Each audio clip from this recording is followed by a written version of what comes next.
opening. We have an eye, sort of a nostril, 2 teeth. One of the teeth has a small cavity.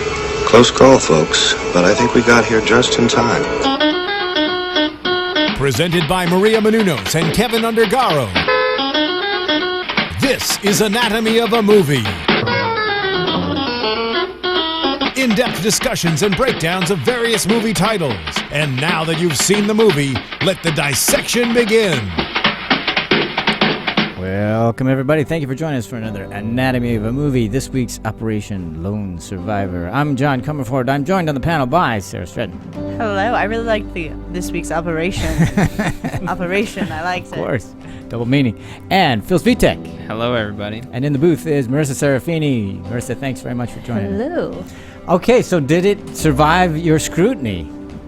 Okay, so I know Phil saw this very recently, but I saw this movie approximately, I want to say over a week and a half ago. Mm-hmm. So really close to when it just came out. Right. And I'm living with what's really stuck with me. Yeah. And versus I know when I just got out of it, I was thinking about kind of a lot of the minor characters, like the 16 who came in the helicopter and all those scenes. And up until we came into the studio, I'd completely forgotten about all those. I was literally just thinking about the 4 and about their journey and what I took away from it that way. And I think that's a good thing because I think that's where the message and the heart of the story is. And that stuck with me, so that I'm really happy with. All right. There you go. Phil. I really enjoyed it through no fault of their own. The timing couldn't have been worse with Captain Phillips and these guys. Well, because, I mean, at least for me... And, and it's kind of been happening with the panel just in general, through our collective knowledge, we've been doing these for a while now. Yeah. And so we're going to be referencing movies that we've talked about. Sure. And for me, with this one in particular, a huge comparison can be made with Captain Phillips. So, had there been a greater separation, I probably would have enjoyed this movie even more. But were you comparing it to Captain Phillips as you were watching it, or was that a later, like an afterthought?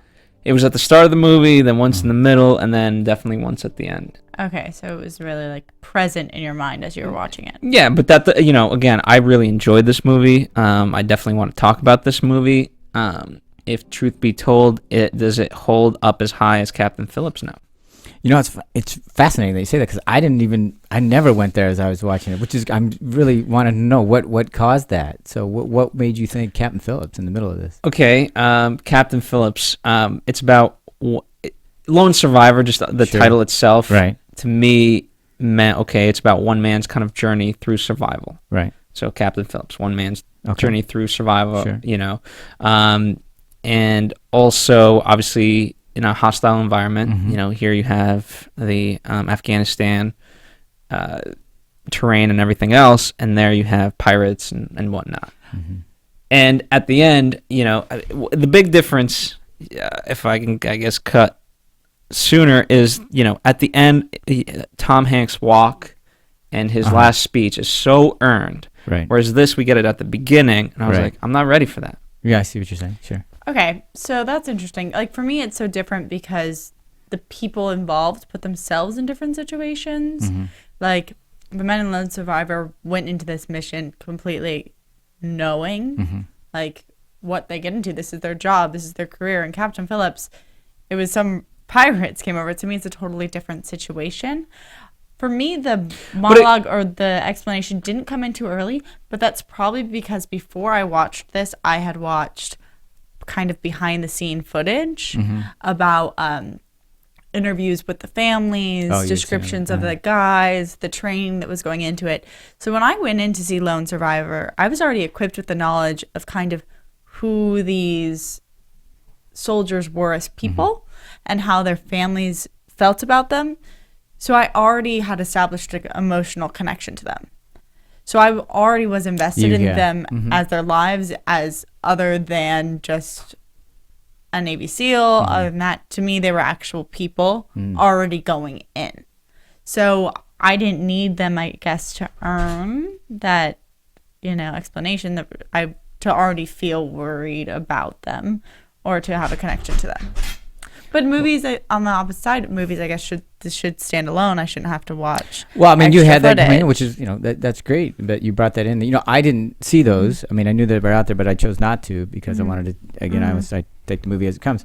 For me, the movie, if you take the movie as just this chronicle of this man's event, as Phil said, this one man's journey through survival, then I thought it was very successful. I mean, one of the biggest criticisms is there wasn't any time spent with character development, but you didn't need it because you had seen all that, so you already knew them as humans and all this other stuff. And I think that's warranted. I think it's a fun movie. I liked watching it. I thought it was, and for what it is, I think it's a good movie. But if you're going into it expecting a lot of character development, you will be sorely dissatisfied.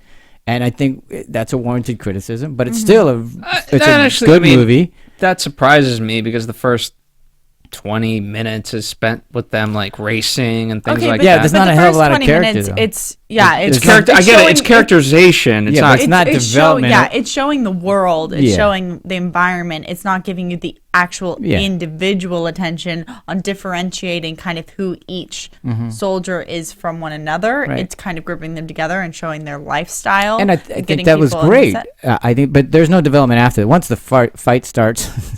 When the fight starts, there isn't much development after that, and there isn't any time for it, so you get it. But in other movies where you've had, for instance, the easy one is Saving Private Ryan. There's more character development in that one. Of course, they had more time to do it. But anyway, but it doesn't stop me from enjoying this movie. I just think it's a warranted criticism. I don't think it's, but you just have to know that going in.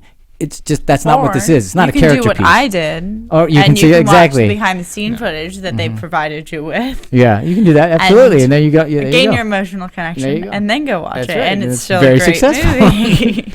I mean, it's still surprising to me that we kind of question out character development, things like this. There's 007, the most successful franchise in the history. There's no character development. Well, they are more and more these days. They are doing it more and more. In the beginning, I agree. Okay, I totally the first 40. No, I completely agree. There's no argument. And I'm not. And again, I don't disagree that it's a good movie. I liked it. I think it's a good movie for what it is. I'm just saying that I think it's warranted when people say there's no character development. But why are you going to this for character development is kind of baffling to me. This is a realistic, and that's what movie. It is. And if you can accept it for that, I think it's great because that's what it is. But people who want it to be something else, I go, well, you just totally missed the boat on what this movie is. I agree. And if that was I think a mission of this was to show a very realistic depiction that really got people to see another viewpoint, and to describe the troubles of this one man's story and what he went through. And I do think they did all of that. Yeah, I thought that, and I thought it was so smart that at the beginning they showed the archival footage of the guys. I like the training. I thought that was great because here's the thing: if you not had that, at least in my, this is my belief. All the stuff that we saw, all the tumbling down and the getting shot up, and all the stuff that they endured, you would go, that's just Hollywood stuff. Until you see all the training they go to beforehand, then you realize what kind of person can endure that, and you see that what they're made of. And had it not been for that context, it would have been too easy to write off. Oh, that's just special effects. They're doing, It's interesting you say that, because I mean, might as well start with the first topic. In terms of the writing of this, right? Obviously, it's based off a book. Yeah. And Luttrell. Marcus Luttrell's book, and in the book, he actually chronicles from his start in the Navy SEALs in 1999, all the way to that. But in writing it, obviously, it was like, okay, well, that really doesn't make sense to put it in. Let's focus on this one event. But by doing that little, it obviously serves that purpose, but it also kind of it didn't chronicle Marcus specifically in that little opening, but it pays homage. Yeah. But it also does, homage. It does, but it really sets the context for who these people are, for what kind of person can who puts themselves in this situation. Yeah, who's not only willing to, but has and physical capability to do this. And right then I'm going, geez. I mean, I'm just. One thing I really did like about this movie is as action-packed and physical as it was, what carried through was the mental toughness. Struggle Exactly, that it is. And that gets overlooked, I think, so much in more in action films. It becomes all about muscle endurance. And in this, it's like you see how hard it is. What they endure. Yeah, and it's the mental game that they're able to. And I think that's set up by all that archival footage. Because, I just love that when they say, I've met my limit. And they ring the bell, the helmet goes down. And they're done. And it's such like a crazy. Yeah, and these guys who go to these 4 guys who go to, they haven't met their limit yet. They just keep going. They just, and I just go, wow, my hat's off to them. Exactly, and That's it's what's this so continued fight, impressive. and like that's what Marcus Luttrell said Yeah. about the fact that it's continuously never giving up. Yeah. There was never a sense of giving up until the people died. Exactly. Like it's just always pushing through, Yep. and that's what I Keep really pushing, like about keep this pushing. film is that the fact that I feel like from what I've read and from all the interviews I've seen behind this footage, their goal for this movie to get the message across, to show that side of that world, Yeah. really came through for me. Yeah. And from a filmmaking perspective, to articulate your movie so well in the way, in the vision you wanted, is a really impressive feat. So I was very happy with it. Phil, why are you flipping through pages of research already? Well, I think he's going Stacks to the and writing. He wants to get back. stacks Well, of okay, so obviously, well, for those who don't know, the director Peter Berg also wrote the screenplay.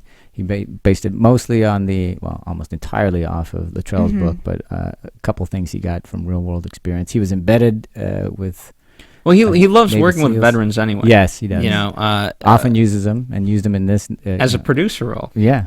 Harry H producer. I'll look his name up.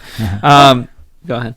I was just going to say, I was going to mention how a lot of this movie was produced by benefactors who had all donated $1 million, over $1 million, because they believed in this story. But on top of that, his inclusion of Marcus Luttrell, and therefore through bringing him to the project, how they got the Navy involved and the government involved, and how they All got the a armed lot of services, actually. All of them, yeah, and to they some got degree. access to files. Yeah, and to unprecedented. exactly that. I mean, no civilian had ever been embedded with a Navy SEAL team, and Peter Berg Exactly. was allowed to go in there for whatever it is, a month or whatever, and while he was writing it. Yeah. So that was kind of cool. I mean, their whole goal was, if civilians, this is one of the veterans from Afghanistan. If civilians don't accept their civic obligation to know some history of our nation's conflict, then why send our young men and women into harm's way in the first place? And so that's what that carried through in the movie. Yeah, that's the least we could do is know. Yeah, and because all these people were involved who had actual experience and were in these situations, we got that realism, and that affected the writing, and it affected the care that was taken with this movie. All the access that they got, I think, it made it seem more realistic. Just with all the training they went through, being the actors being trained by the Navy SEALs themselves and spending weeks learning how to shoot, learning how to think about weaponry and strategy and everything.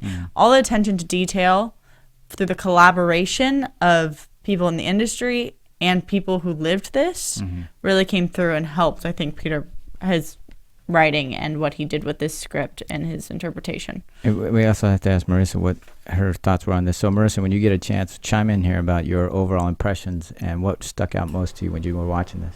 What I loved is that, yes, we covered the mental and physical strengths of all these characters. It's just the realization that these people really did exist, and people like this and the Navy SEALs and all military aspects, there are people like this in the world that are fighting for our country and having this mental capability to withstand all these obstacles that they go through. It really made me think and appreciate all the people that are out in missions that we don't even think about, and they're fighting every single day.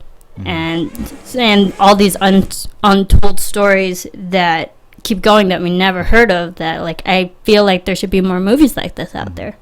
Yeah, I thought, because you brought up James Bond, and which I think is hysterical, because, in the beginnings of those first Bond features, whenever he was beat up or shot at him, nothing ever bad ever happened to him and stuff like that, and he's kind of, quote, a spy agent hero kind of thing. And here these guys are that are getting literally shot like crazy, thrown down mountains or flipping down, getting pummeled into rocks and everything like that, and you see all the wounds and battle scars and everything like that, and they keep going. And we don't see them as the heroes. We see, meaning I'm talking about in movies. These guys, these are real guys. They're not heroes. They're real men, and I think that's the part that I found so. Because I've seen dozens of war movies, and I think, but never has one where I went. It just was relentless about how much got just dealt with. Go ahead. And it's actually how much they withstand and push through. And in a typical film, like when you see people give up or when you see people get defeated, and in this film which is based off of reality. And like, for instance, I know one of the things that Berg referenced and referred to was he had the autopsy reports. Yeah. And they were insane. These people were taking over 11 like bullets and still pushing through. And that, if you didn't know that this movie was true or based off a book, it'd be so easy to be, or you just wouldn't believe it. Yeah, you'd think it was just a Hollywood, exactly. It's like, oh, I'm in another one of those Hollywood horror movies. And it just escalates how crazy, right? But how amazing these people are, and it was shocking. And I do think that they did it in a way that visually, look, we are gaining. That shuffling you guys heard was me trying to shuffle in Demetri. Now quietly. So we'll get him set up. But while he's getting set up, I think that for me that was the best thing about the movie, just that it. Because of the context that they put it in, and these are real human beings and all that other stuff, and then you see the onslaught that they have to endure, and it just gets relentless. And you think every once in a while, I'm watching, I'm going, oh yeah. I go, no, that's, and there are reports that says, well, actually, the movie isn't as bad as it really was because they couldn't include everything. And I just go, what else could they? I mean, the fact that Luttrell was paralyzed and had to crawl 7 miles to the village. Which I was so surprised they left out. For everyone who doesn't know, in the book there's a huge segment where we get to see visually that he like falls into what's somewhat of a pond or something. It's rescued, but some sort of cabin. There was a whole segment of him literally crawling and using his arm crawl to get himself because he couldn't move his legs, and I think it was like 7 miles or something. Of course, it's not. I mean, I guess in film time, that crawling 7 miles may not be that interesting, but the fact that, I mean, again, those are the kinds of things that they couldn't include, and I'm going, well, all the stuff that I was just amazed at that, which is why I forgive the character development, because that's not what this movie is. And visually, how they illustrated. From the wounds to my favorite shots were actually them falling down the cliffs. I thought those were so crazy. Yeah, I didn't need them slowed down. Yeah, but I I did enjoy them. Well, let's talk a little bit about the shots, because they obviously didn't use any ropes or pulleys or cranes or that was all real, and the stunt coordinator and I guess the second unit director basically told us time, okay, just jump off the cliff and fall. However you land is however you land. We'll get the shot. It works amazingly. Yeah. Oh, your cube is upside down. You're upside down. That's why we get it. Again, so just for the listeners, Demetri Panos, who has returned after 2013 to the panel. Welcome back. It feels good to be back. Happy New Year, everybody. Well, Marisa and I held the ship steady last week, but it's good to see everybody. Happy New Year. Happy New Year. So, well, jump on in, because obviously we're about to talk about it, but go ahead and give me your overall impressions. Nobody's heard from you yet. So I watched the movie last night. Actually, for the first time. For me, first up, Peter Berg is not one of my favorite directors. Subtlety is not a word that is in his lexicon and or dictionary. Friday Night Lights I enjoyed, but his first movie, Very Bad Things, to me was not a very good movie. And he's just loud, and he has an impact when it comes to violence. And when I was hearing about this movie, it just seemed as if he was carrying on his tradition. And, because one common theme you always hear is that about this particular movie is it's very brutal. So when I went to go see it, I was, it wasn't a movie that I was like really, I have to say, looking forward to. I don't like to go necessarily see brutal movies, and knowing that it's Peter Berg and, he just came off a Battleship. So I ended up liking the movie better than I thought. I thought it was pretty well done. Maybe because I psyched myself up for like this brutality, and it was, and there were parts that were uncomfortable. I thought that I thought it was pretty good. And, you talk about Would you define it as being brutal? Is that an adjective you would use to describe this movie? I mean, it's a brutal, it's a brutal movie. It's not, I don't find this to be. I would say it's, maybe this is just a small distinction, thank you, in my mind, because I would say that it's graphic and realistic about war. I would not say that it's brutal. Maybe it's also because like I just saw scenes from the movie, like what's it called, Raise, and that's all about like people just literally pummeling people. But that's I guess it's just that's such a strange word for me to associate with this movie. It wasn't brutal to me because as soon as those goat herders came in, it was what the right, you know. And at that point, you know, Marcus doesn't like to say it was hopeless. He hates that word and that people associate their situation with hopelessness. But it was like, okay, now we have, you know, god damn, like worst luck in the world. Exactly. Yeah, I mean, it definitely, and it escalated. I mean, you know, it starts off with communication problems. It starts, you know, where are they? And finding, you know, they found their guy, they found their target, and, you know, then the shepherds come along. What do you do? And, you know, one of the aspects I love, you know, I love the irony. I love making a moral choice and how making that moral choice, you're doing the good thing, and yet that's still bite you in the ass for doing the good thing. What I liked about it, so what I like, you know, in terms of writing specifically, what I loved about it, it could have been very simple for them to, had they not brought in CNN, I don't think that scene would have worked as well. Oh yeah, you know, because that was like, okay, well, no one, you know, because you just look at it like, okay, it's just 4 dudes in the woods. Had they killed them, yes, on screen it would have been brutal to see. But in real life, it's like, okay, nobody wouldn't really known about it. But like, okay, wait, this would have been worldwide news. Right. No, and it absolutely would have. And I was just going, why don't you just leave them there tied up and, you know, leave them to their own devices to try to get the hell out. At least buy yourself some time. But they made a moral choice. And so our soldiers, our SEAL team here, made a solid moral choice. So their compass was set straight. It just ends up biting them in the ass. Well, there's really a lot bad. of controversy about that. Yeah, I was going to say. Go ahead. Sorry, I'm like attacking your word at usage. I'm no, being but so a lot of particular people today. have that same argument. About whether or not this was a moral choice and how the media has affected the game of war, which is a big controversy associated with this movie, and how, like, you know, what is the greater good? How is this being established?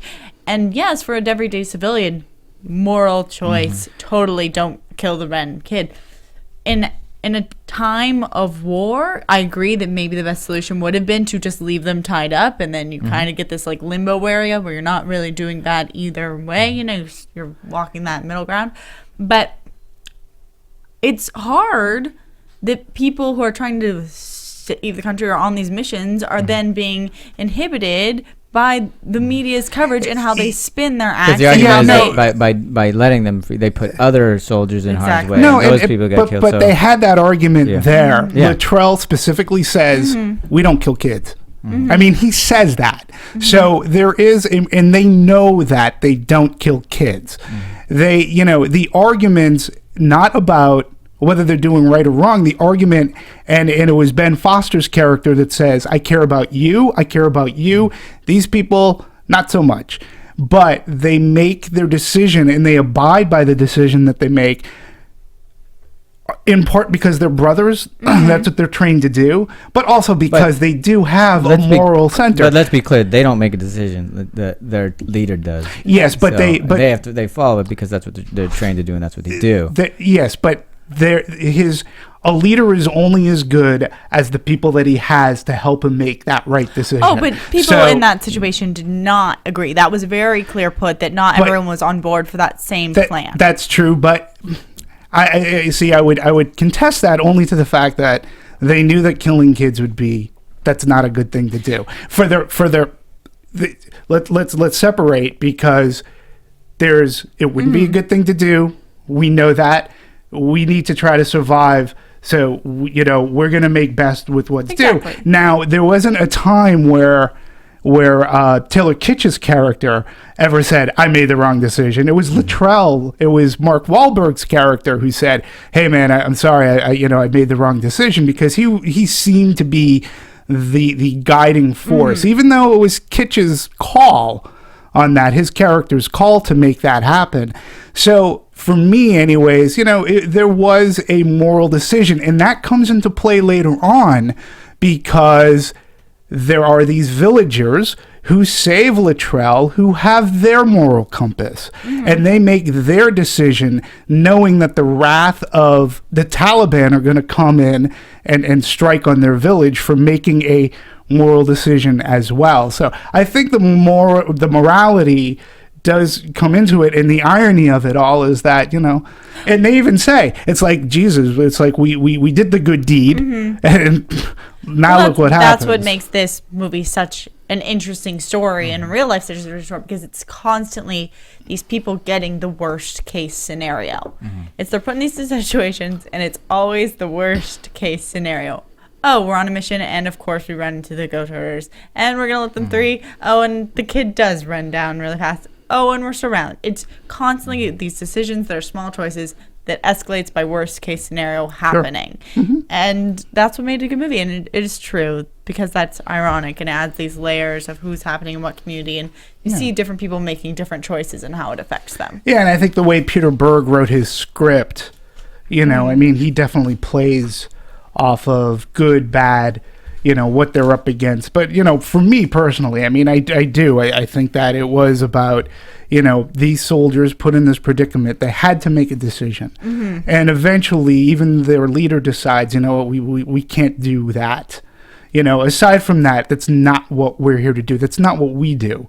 As brothers, as comrades in arms, as soldiers, we're not here to kill kids.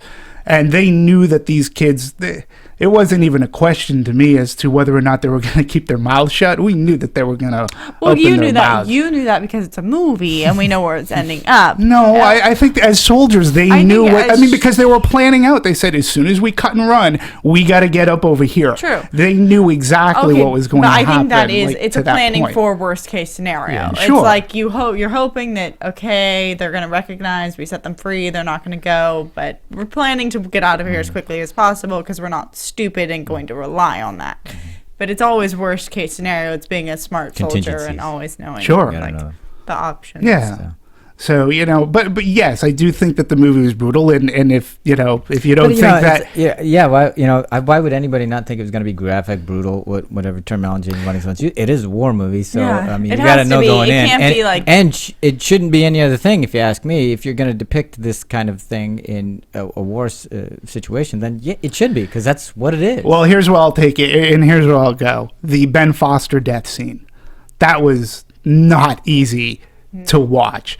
And I think Peter Berg, it's one thing to get shot up, and you can you can see him getting shot up and stuff like that. The way I see it, that was written in the script, because obviously Luttrell and he were separated. So Luttrell, I don't know how it is in the book. I haven't read the book. For Matt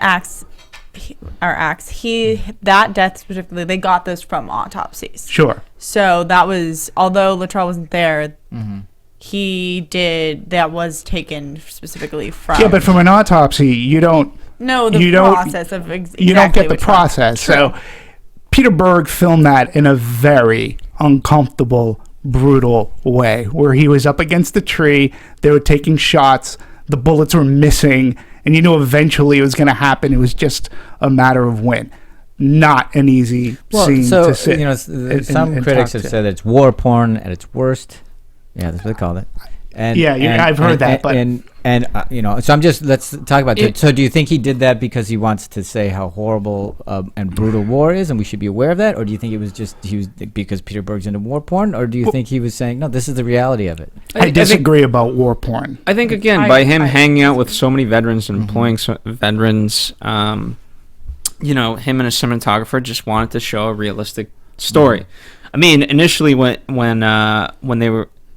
Upon their first confrontation, I was like, oh my god, this is like every other movie. Everyone but the good guys is missing these guys. And then they got shot. And they got shot again. It's like, holy Jesus. They're getting, and through that, they were able to persevere and go, I mean, I forget how many each of them got shot. Could have been up to 20 times at some point.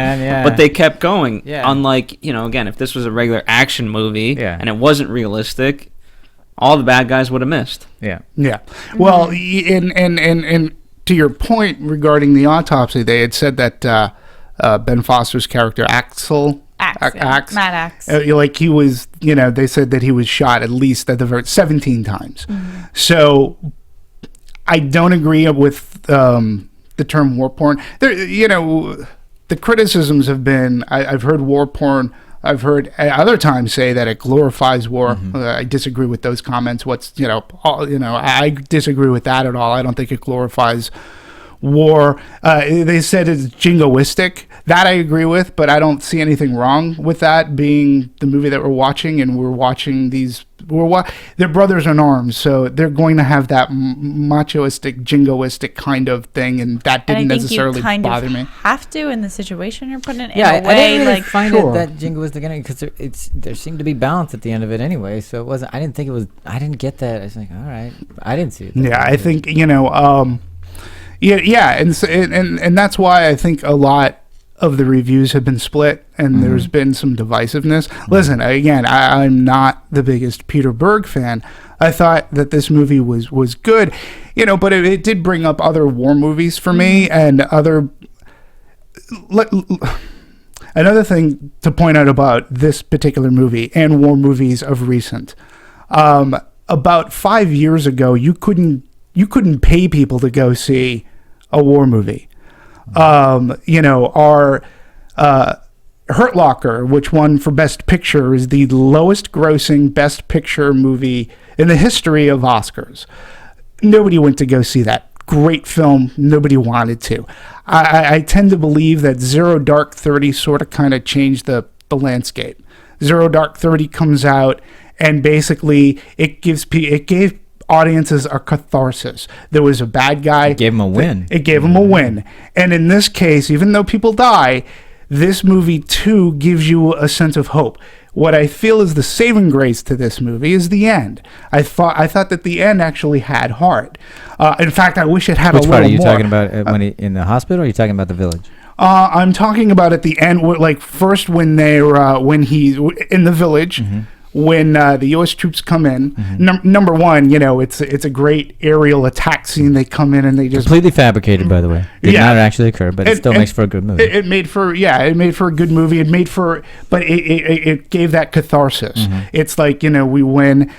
And then when they're taking him out and he says, hey, that guy comes with me, and they're like, not now, he can't come. But then when he stops and he hugs the kid, I thought that had a lot of heart. And then at the end, when they throw the title cards up and they talk about the village and their beliefs, I thought that was a very good, smart touch. And I also liked the touch that they had where they showed the snapshot of Luttrell with the actual guy. So to me, again, we're going back to moral compass. I think that the movie showed that it has some heart. We win. We did get the guy back. There was tragic consequence and loss. My thing is, though, did they ever get the Shah?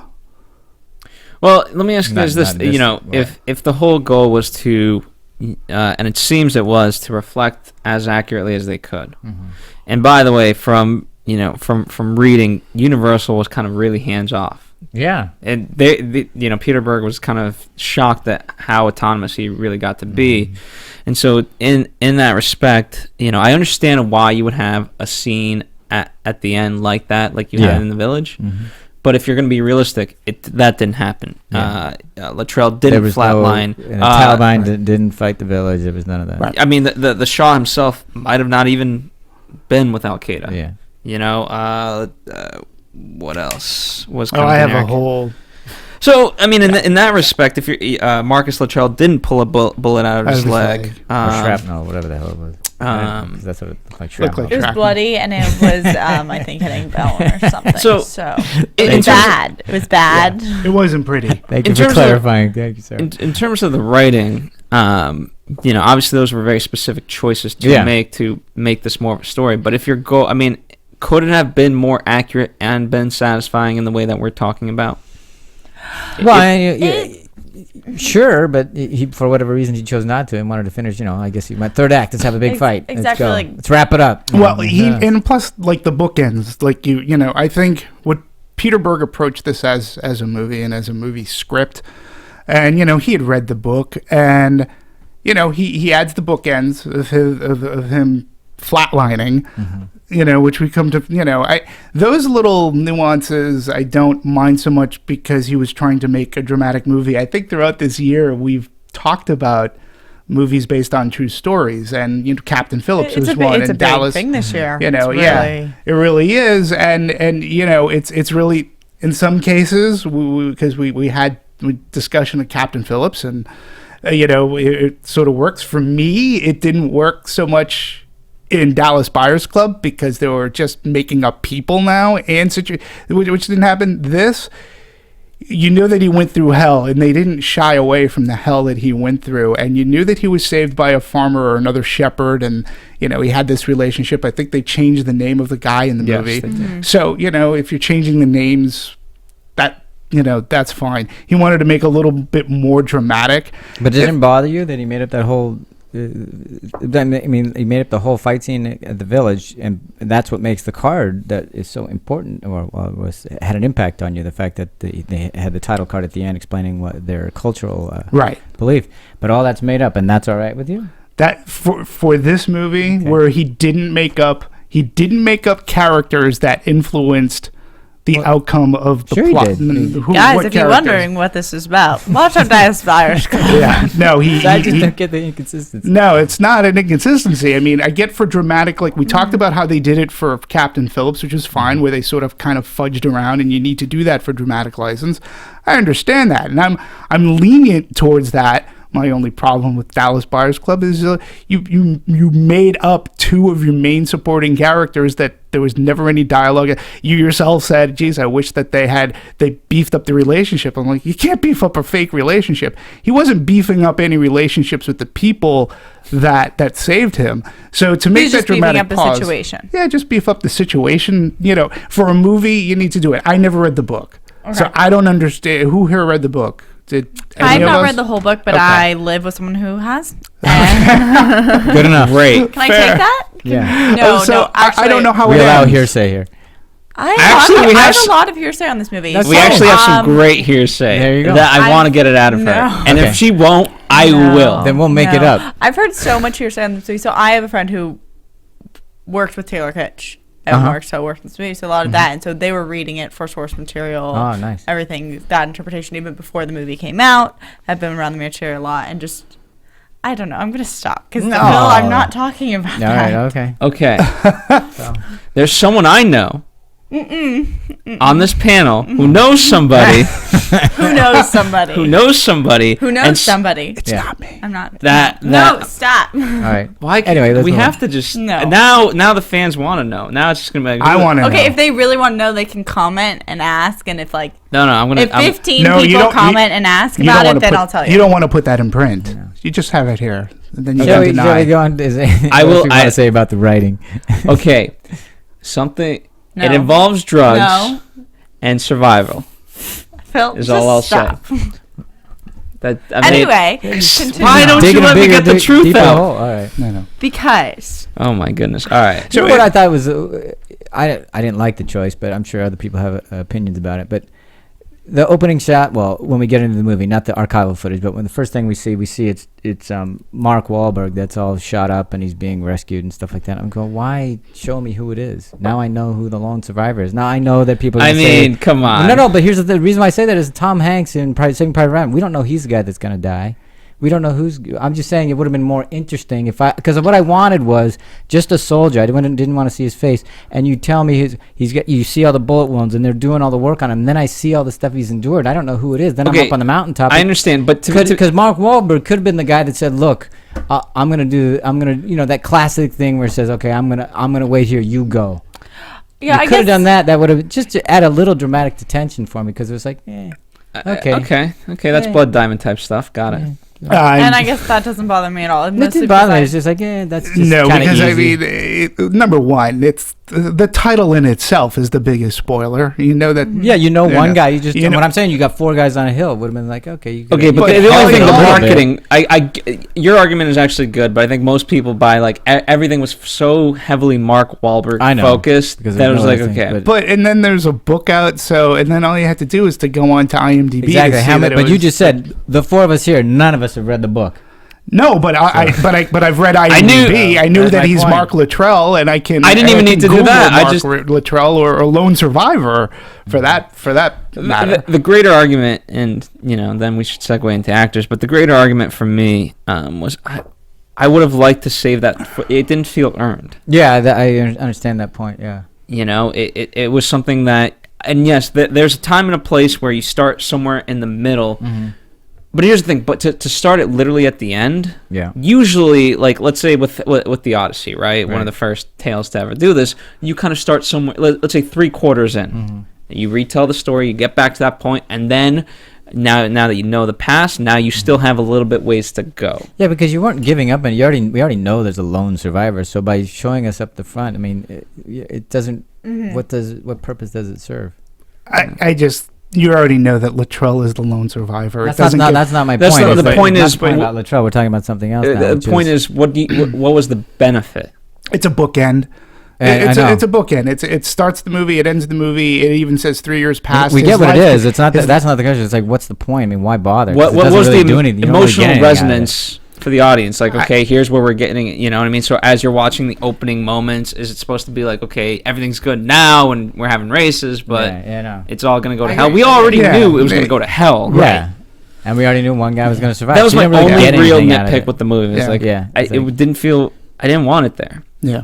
It didn't bother me as much as Lone Ranger bookend. I totally agree with you about it, because the one in Captain Phillips, you really earned that one, and that thing makes the movie for me. Yeah, that end sequence when you realize what's happening. I mean, I get it. They played it upon first cut. They played it very linear. Mm-hmm. And then with the editors, they wanted to kind of, it felt right to kind of intercut things more. Yeah. Mm-hmm. And, we got that with the different air bases and especially in the beginning. But this one was just, that particular moment, it just went too far. It just stuck out for you. Yeah. No. Okay. Now, it's interesting that you mentioned that Universal took a backseat. Well, yeah, and it's interesting because...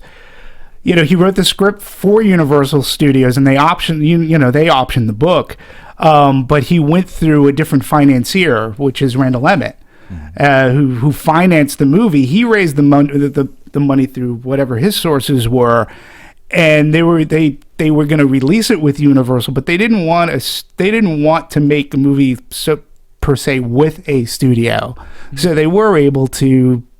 That they had enough money to make the film, maybe a few more producers than normal. This is Peter Berg. But from his standpoint, cast crew is very smooth. It wasn't different. I think they may have been given some more freedoms, because there were certain things like the jump scenes, the both of them. There were certain things that I had seen. There was a great video on Epix.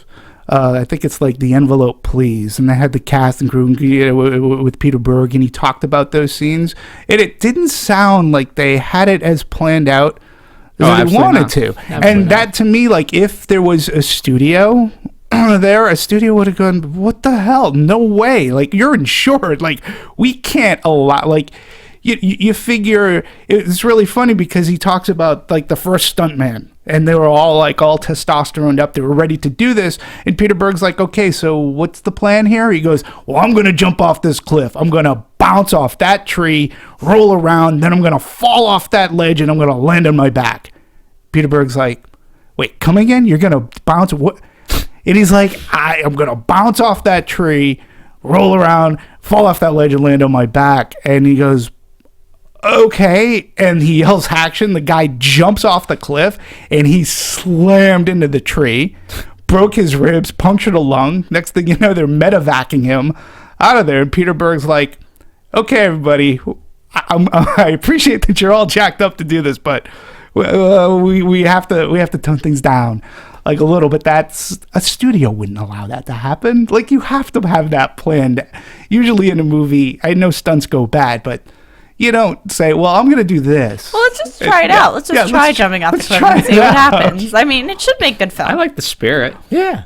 Hey, it's on the screen. Look good on screen. It's so like, you can't argue with that part of it. Those were the ones that those are the images that come straight to my mind when I think of this movie. Rolling down the hill and slamming into a rock. It's like, oh my God. And literally just hitting their heads. And I was just like, Yeah, and it was a great scene. And Peter Berg, again, he says, like, he likens it, his inspiration, or he likens it to 9/11. He said when he was in New York and he, we were watching people jump out of the towers because they didn't have another choice necessarily. And these guys didn't have that choice. They were jumping, they were throwing themselves off of this cliff because that was at that time their only option.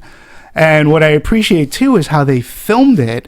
Like, they filmed this in 90 pieces, and the editor was able, you had to put it all together, and like just knowing that there were okay, so we have this jump, we got this rolling around, and he had to get the characters' faces in there. And I know some of the actors actually did some of their stunts, but I mean the falling down scenes were pretty hairy.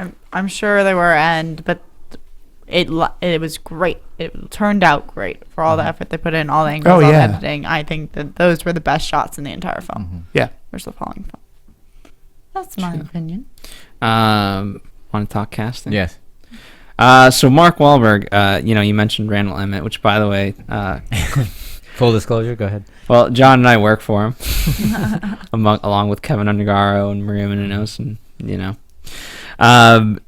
quite an interesting character here in the business. But very good guy. And him and Mark obviously have collaborated a lot, in the past, and so it's to no surprise that Mark was the first actor to sign on.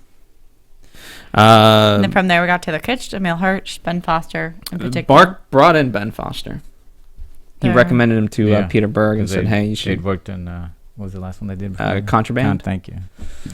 That's it. Do you think that this overall, for at least the 4 leads, was casted well? I mean, if you're asking, did they look like their counterparts in real life? No, but in a good way. I don't know. Yeah, These guys look, they're buff and things like that, and that's all well and good, but they look like actors to me, but they told the story well. Yeah. I guess I just felt that the actors really invested in this film, especially because, they had to work for it and they had to prove that they could play these people. In particular, I know Emile Hirsch was under, a strict regimen of having to work out because they thought he was too small, and he had to go in and they had people spying on him, making sure that he was doing all the work. Taylor Kitsch, I thought that this was a very, I guess in a way, redeeming role for him since Battleship and a couple of other things. I thought he did really well. In particular, I thought that they grew, and I thought that you could tell that they cared about this project, and it's reflected in how much work they put in, how much training they all put in. They did 3 weeks. They obviously did training beforehand, but they put in 3 weeks down in New Mexico with run by Luttrell, and a bunch of other military of just straight military training. And then on top of that, I know a lot of them took pay cuts or were working at reduced rates, just because they wanted to be involved. And so did Berg. That's that's really cool. I thought it was good. I did have every once in a while when I looked at Emile, I went. I wasn't trying to, but I just I don't know. It wasn't about his ability. I thought it was fine. It's just he didn't really look like what I expected. There's he's so nice. Yeah, something about it. It's but he felt, what I liked about him in particular, in that moment, right? He's got basically no fingers, right? And he just.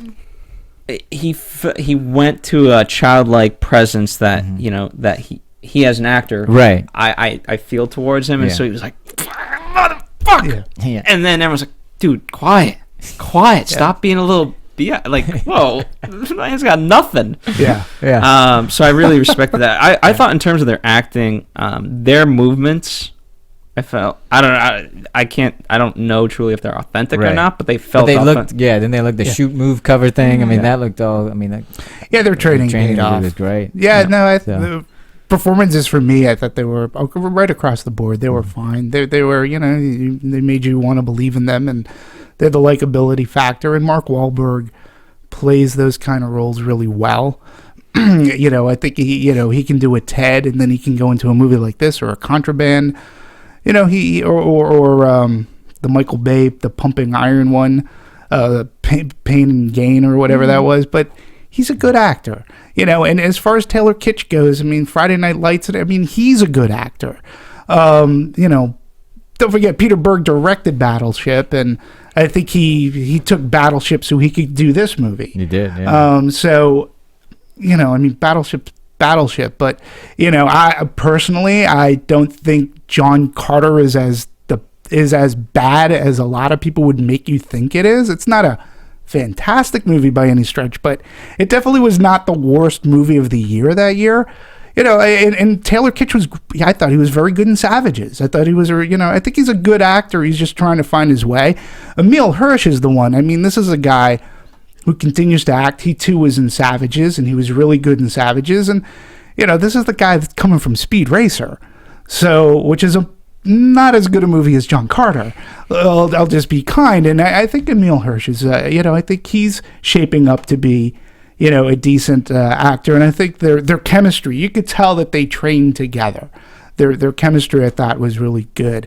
We were talking about, I did bring up other war movies while I was watching this. And while I like this movie, like, Zero Dark 30, Black Hawk Down is another one that I was thinking of a lot, because Black Hawk Down, about the the Apache, I believe it was Apache helicopter, and how that whole thing was just a mess.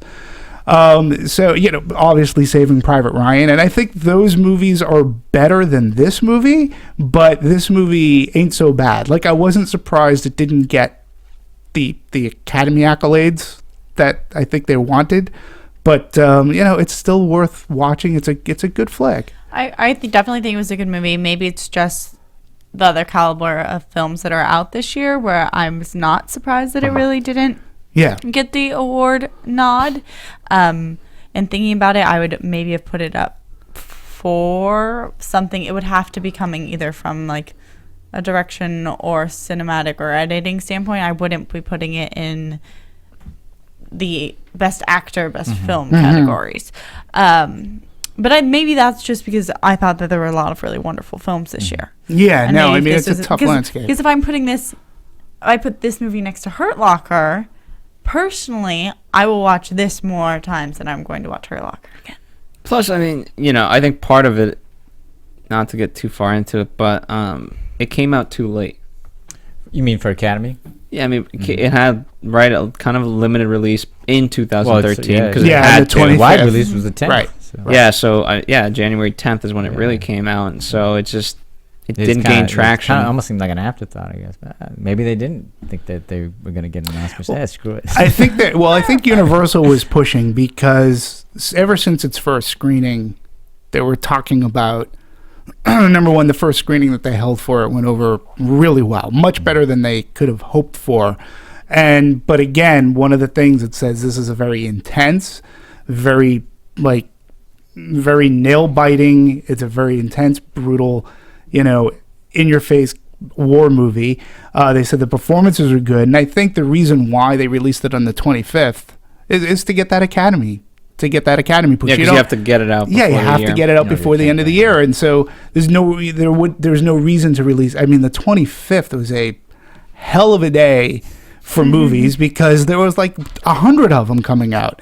So they squeezed it in. On Christmas. Hey kids, let's go see Lone Survivor. Happy movie. So, the Lone Ranger. Yeah, right, exactly. But again, you talk about the budget and people taking pay cuts. I mean, the production budget was estimated at about $40 million, and I think with P&A, that's $75 million. Mm-hmm. That's for that kind of a movie and the way that it looks. Yeah. For $40 million production budget, that's not bad. They used all digital cameras. They used the red cameras to film. Yeah, they wanted to use the ARRI ones, but the red Scarlet ones were just so much more compact. Yeah. So especially in the train they were shooting in. Yeah. I mean, they got some good, just confined spaces. Them sleeping in the little bushes. Oh yeah, right. They got some good footage. Yeah, they got some really good footage, and the cinematography was good too. And I think the way I looked at it too was like there was a dichotomy between man and nature. You had some beautiful vistas. It was a scope film, and it filled the screen. It looked great when they were looking over those mountaintops and things like that. Although I didn't realize that Afghanistan had so many pine trees. Supposedly I believe supposedly it does. Alpine. That was in the extra footage, because one of the things he mentioned in like their depiction, their models of creating this hill was that people have such a stereotypical view of Afghanistan of being like dirt and kind of flat, and he was like, no, where we were, it was green.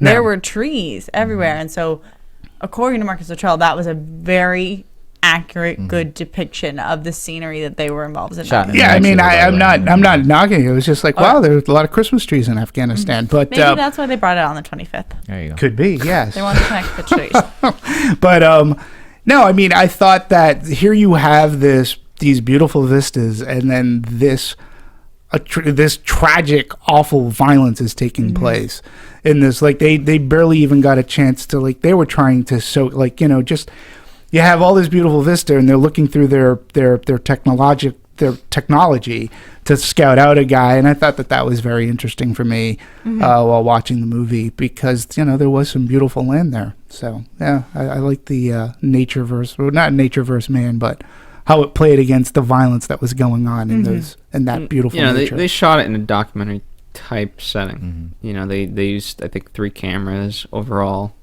and just shot. Yeah. The action play. And with very little rigging, because you get, being on a 60-degree slope, it's really hard to get a lot of things up there. And they did it in 44 days. 40. Oh, you have 44. I have 42. I have 42 too. So I'll say it's 43. We'll say 43. There you go. Say 43. $1 million bucks a day. They had they kind of had like one trailer just overall for production. Yeah, crazy. They also they out of that they ran dailies and things like that. So Demetri's world. Yeah.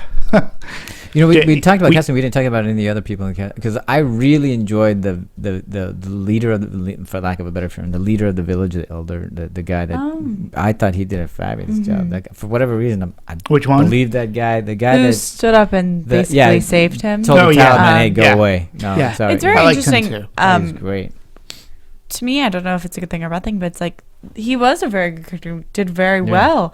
But I am having a hard time. Maybe it's because I haven't seen this movie in over a week and a half. It's like the other actors, there was a lot of other scenes and a lot of other material besides just following them in their terrain. We talked about him. Exactly. We also had the base. We had the people going out searching for them. We had the other helicopter who came in. We had the town. We had the Taliban. All of these other scenes were happening.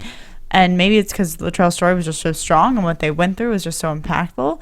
But a lot of those scenes like fall out the wayside of my mind. Like I'm like, they didn't bother me when I was watching them. I didn't think they were bad. They didn't stay with me. Well, I remember again. The one that did was the Villager for me. That was the one. Well, Eric Bana stood out for me, and the newbie. I like the newbie. Yeah, I like the newbie. He stood out. Alexander Ludwig. Yeah, and I liked him, and you're right. The the farmer shepherd who saved him and his son. I thought it was like really good. And again, I go back to Black Hawk Down, because again, this was about things like being stepped on by shepherds who come out of nowhere. Their communications are down, so that's just Black Hawk Down was a series of events that just got worse and worse due to whether it was a technological mishap or something went wrong. And like these are the things that these SEALs are trained to try to. You can't think ahead for these kind of situations, but what I guess for the heroism part of it is that they continue to push forward, regardless of how getting shot in the leg. I mean, this is stuff that I couldn't get through an hour and a half of training, let alone how many weeks they'd have to go train to do this. So, I found that, I didn't find it. All those people who say that it is war porn or glorifies porn, no, but I think it does accentuate that. These people are over there. They are heroes, in a sense, and I think that's really, I think they can do things that most people can't. Yeah, absolutely. I agree with them, definitely. What's next? Why is everyone looking at me? I don't know, You Phil. looked like you had something to say. I did not. All right. Well, we've kind of talked editing. Is there anything you want to add to that? Because it started out a 2.5 hour cut. We brought it in at under 2. So I don't know what the final. I just gotta say, I loved the montage in the beginning. I mean, we talked a little bit about that, but I felt that was so well done, and it was just. You mean the archival footage? The archival footage of all the training, but that was a great however long that was, like 3-minute segment, to really pull the audience into the movie and get us a feel of what these guys are like, their mental and physical strength and capabilities. And I was immediately sucked into that, and I thought it was really well. And then all the pictures at the end, just depicting that this is based on a true story, and there are, again, people like this out in the world like that. It really made me feel for everything that happened. I would agree. I think that it was a really smart move to include the archival footage and have that be part of the film to set the context. Nobody disagrees. Okay, moving on. I told you, I like Avion. Phil, you had other things to say about what really happened in the controversy. Oh, and all there. of his papers, for those of you who can't see. We've kind of been skipping around, but in terms of... Sarah stole my pen. I stole his pen. I stole his papers. That's what all this fun going on over here. You know, what I liked about it was the music to me was quite interesting. You know, and there, in terms of the editing, there was a nice mix of, you know, I'll call it live action for lack of a better term, and then we really kind of went into hyper reality, right? Okay. So we're talking about the falling down, but then, you know, in that moment of as soon as the kid leaves, right? And by the way, he looked like an antelope. My God, running down. I know. He really did. I mean, and especially because going into that hyper reality of how slow it was, and like he looked like he was like, imagine skiing at the top level down a mountain. He looked like that, going, you know, just so smooth. Yeah. And with he was that base running, exactly, that coupled with the slow build of that music, you knew, like, okay, this guy's going to screwed. Yeah. Yeah. And it's just a matter of time. And so I thought the way they handled those things worked really well. The reveal of, you know, all the men on the ridge. Yeah. You know, so you have, you know, the four of them, and they're kind of camouflaged, and you know, you can't really see, you can't really tell the difference between a tree and them. Right. And then he looks, you know, I'm going scouting, and then there's just black figures on this mountain, and you're like, oops. Yeah. Now that's it. Now it's on. Yeah. Be ready for gunfight. Yeah. So I thought I really enjoyed that aspect of it. All right. So what other controversies do you want to I mean, address? You know, we've been kind of talked a little bit about morality. We talked a little bit about the media's influence on war, brutality of this film, but it was what else was there? I mean, the accuracy, what is real, what is... that question again. Why would anybody think it should be anything but brutal or graphic if it's a war movie? I don't understand. Why would you... be pretty and nice, obviously. Shouldn't you want it to be? So when we actually have to do this or think we have to do it, we kind of have some sort of understanding of what we're getting involved in. Or that, or a disdain for it. Yeah, exactly. You know? That's what I mean. You shouldn't be somewhat informed of what could happen to put people in harm's way? I mean, shouldn't we have that graphic understanding, that visceral... And that's what Marcus is saying, and, you know, part of it is... You know, but then I don't know. I feel like he's backtracking in some sense because he's saying, you know, people really connected with the hopelessness of the four of them. Right. He's like, well, we weren't hopeless. Yeah, I didn't get that. I didn't think they were. I didn't feel because I don't think they ever felt that they were hopeless. They like you had said. We can see that it's hopeless, but like, yeah, there wasn't a time where they said we're gonna get out of this. We're gonna kill them all. We're gonna get out of this. They kept on saying. You know, even when Taylor Kitsch's character, you know, decided to go try to get some semblance of a signal, and you know, we knew it was a suicide mission. He, to an extent, sort of knew. He goes, but you know, they still said, "Yeah, we're gonna kill them all. Don't worry, we're gonna get back together."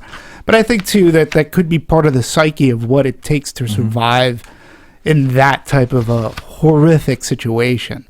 You know, and again, to me, the only scene.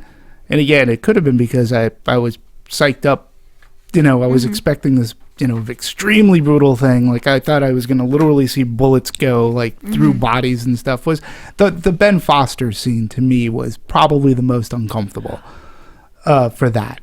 One of the scenes that on the other side that I really, really enjoyed and really liked that I think adds to this is the fact what we got to see their reactions to when the helicopters came and when they thought they were going to be saved.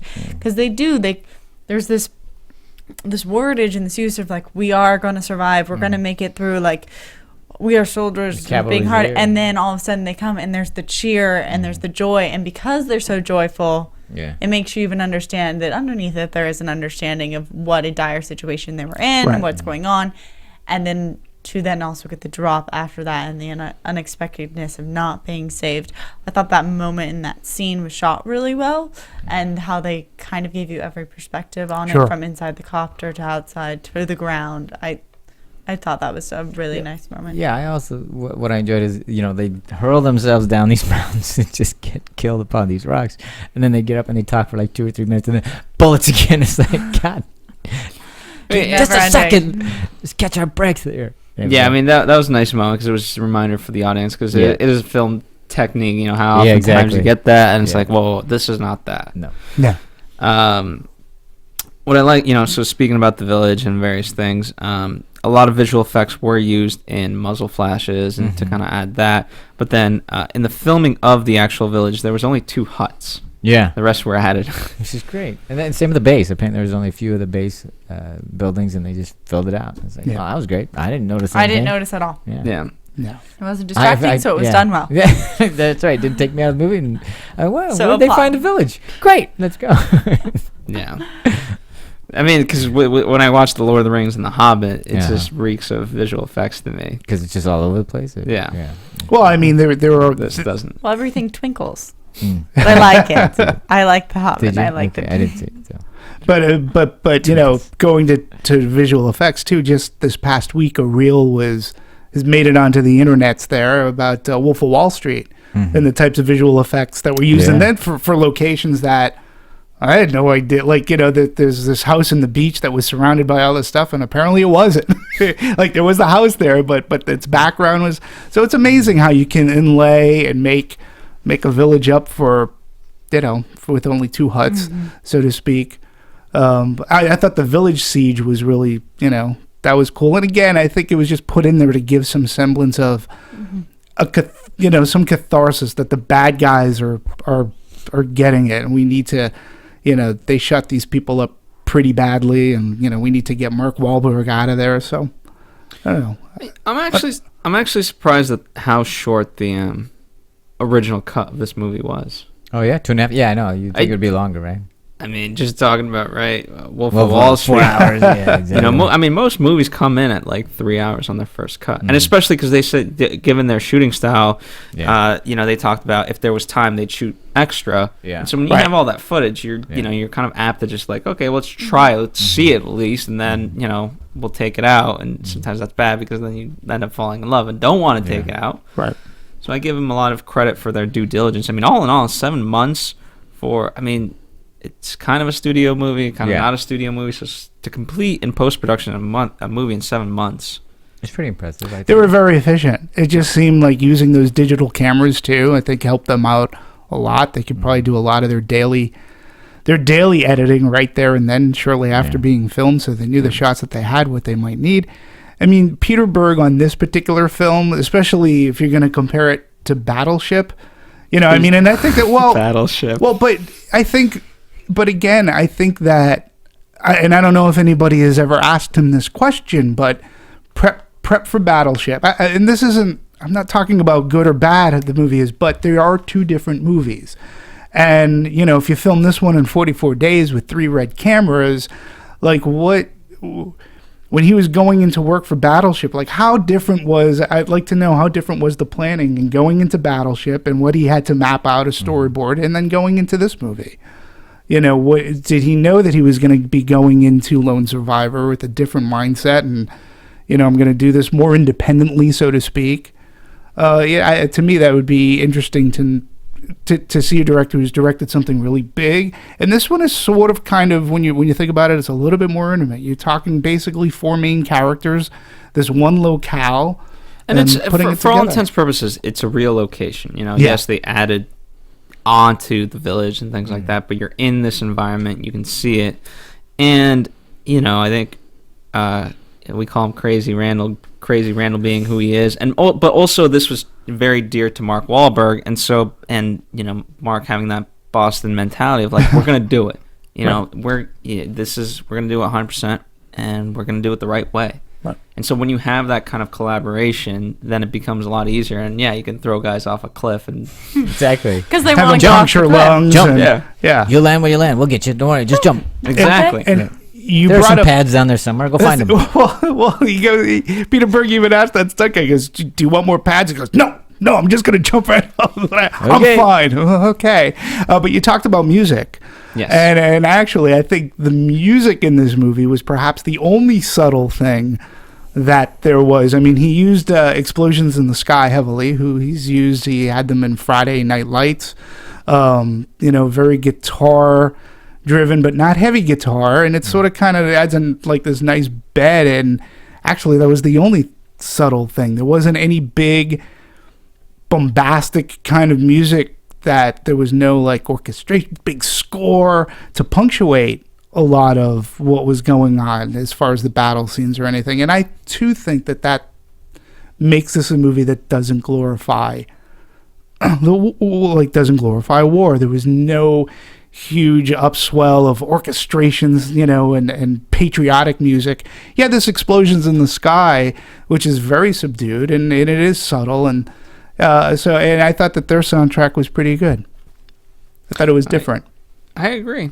I really, because again, it especially in the moments when you had the slow motion, it could have been so easy to use that as a device. Mm-hmm. But rather it was, okay, watch this and hear the actual sound effects versus the music. Right. And get the realness out of that, and you make of it what you want. But it's there and it's real. Anything on music? 'Cause I have nothing to add because I don't even remember it. I just remember that. I just remember that. Didn't stick out for me. The only music that sticks out for me is when the kid's going down the ravine rocks. I don't even remember that. What was you don't remember the Antelope Kid? It was a very slow. I remember him. I just don't remember the music. Imagine waking up and you're kind of just stretching, and it's that type of music. Okay. It's not, again, it's just like it's very ironic. Uh-huh. And I'm not, it's like, why would you pick that music, but in a good way? Mm-hmm. Yeah. It was a good choice. All right, I believe you. You're gonna have to rewatch it. Yeah, all right. It was. Other than that, I don't really. Music, editing, directing, yada. I feel like we're done. We are. Saying anything. We are. Therefore. One thing that we didn't talk about, because, we always do talk about a legacy of a film and the social significance and whatnot. Look, we already know in hindsight it didn't get anything. It didn't get anything nomination-wise, but 2. What and for sound editing. Sound editing and best sound editing and best sound mixing. Okay, so I'm surprised it didn't get. I'm surprised that it didn't get like makeup. I thought the makeup was great. Yeah. Greg Nicotero from Walking Dead and other horror. I mean, it was great. It was gruesome, but it was good. But especially Ben Foster's makeup. Like, oh my gosh! Yeah. Oh, good God. But that way. Universal is not unhappy. I mean, the movie's grossed estimated around 50 million thus far, 54 worldwide. Yeah. So that's not too bad considering. Even its limited release gross, when it opened up, it did 90,000. So, I think their audiences are liking the movie, which, again, you couldn't get audiences to go to a movie like this 5 years ago. They were not. They weren't paying money. They didn't want to deal with it. But I think when you give them an ending that has some semblance of a catharsis, a release, and this one did have heart to me. I found that his saviors, I thought that was a very nice touch. Very, very nice touch. Yeah, and, that was always, for me, that was going to be their uphill battle, because in Zero Dark 30, I mean, Osama bin Laden. Easy, done, sold. Right? And you know what's going to happen, but you're like, okay, I want it to happen. With this, okay, now you got to switch sides, and you got to really make me care about these characters. Right. And then it's going to really hinge on that. Right. And, I'll even take it to, remember when we talked about Captain Phillips and the end of Captain Phillips? Mm-hmm. Like, that ending, too, really sells all of that movie. Like, how he reacts. And, again, I think, when you throw a little heart into a movie that's brutal, like, you can get a bigger audience to come and accept it. And they'll come out feeling not like they were just beat up for 2 hours, but feeling like they came out and going, wow, that was really good. Yeah. You know. That's true. And on that note, Yeah. That's it. What's our Very next good. movie? we've got tons coming up. We've got What do we need people to see? Philomena, Her. Philomena is wonderful, and Her is wonderful. We'll be doing 47 Ronin. Found us We'll be in a reviewing lesser movies like Hercules. Lesser. Okay, it's got a 5% rating on Rotten Tomatoes. What do you want me to say? No, I'm just saying I'm just thinking it's hysterical that you came up with a lesser movie. I think that's great. What do you want me to say? doing Nothing. I think it's Hercules. terrific. Dimitri's not going work. It's not going to be it's a in lesser theaters long movie. enough That's right. for people to go see it. We want people I think to that's tune very in. diplomatic. It's a lesser movie. It's 2014. We've got a lot of great stuff in the works. Yeah. Definitely check out our Oscar prediction show. And then post Oscars, we'll probably do something fun. So a lot of cool stuff coming up. And where can it? Stay tuned. What are they Movie writing? Anatomy on There Twitter. you go. Anatomyofamovie.com. Spread the word. Tell Okay. a friend. Make a friend for all I care. But not a lesser friend. And that's all we Someone who have time likes for. movies. Talk to you next time. Go to the movies. Okay. Get us out of here.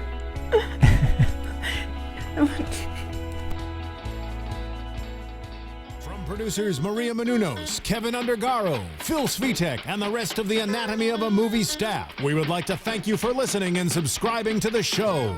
If you have any questions or comments, feel free to email or tweet us. I'm Sir Richard Wentworth, and this has been Anatomy of a Movie.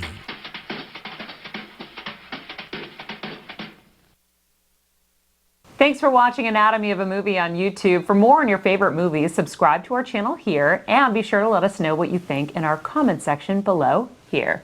Bye.